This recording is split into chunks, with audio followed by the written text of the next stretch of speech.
Good afternoon, everyone, especially to our professor, Dr. Manuel Roman. Doc, good afternoon. I'm Evangeline C. Serac from Tupi, South Cotabato. This is my video presentation in Med 201 in research. And my assigned topic is all about the characteristics of research.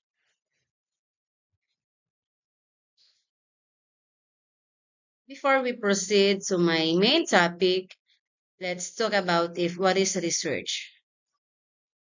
Research is the methodical process of looking into and analyzing a specific subject in order to find new information, confirm what is already known, or address an issue. It entails employing scientific procedures for data collection, analyzing, or interpretation of the problem.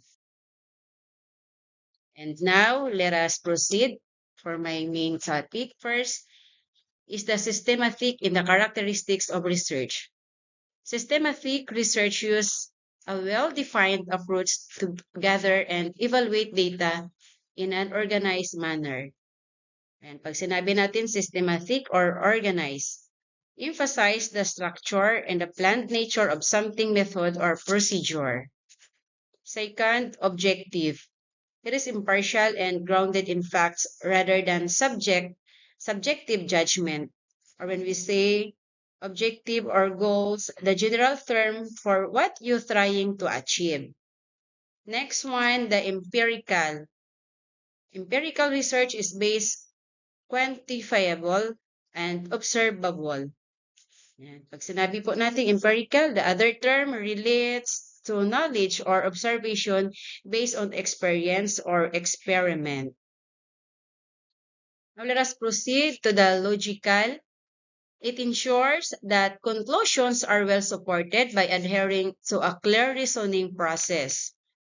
Logical, or another term, reason.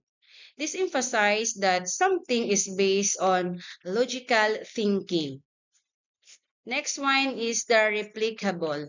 The study ought to be repeatable by other researchers under comparable circumstances. Replicable, duplicable, or another term, the duplicable, meaning this suggests that something can copied or imitated often with the same results.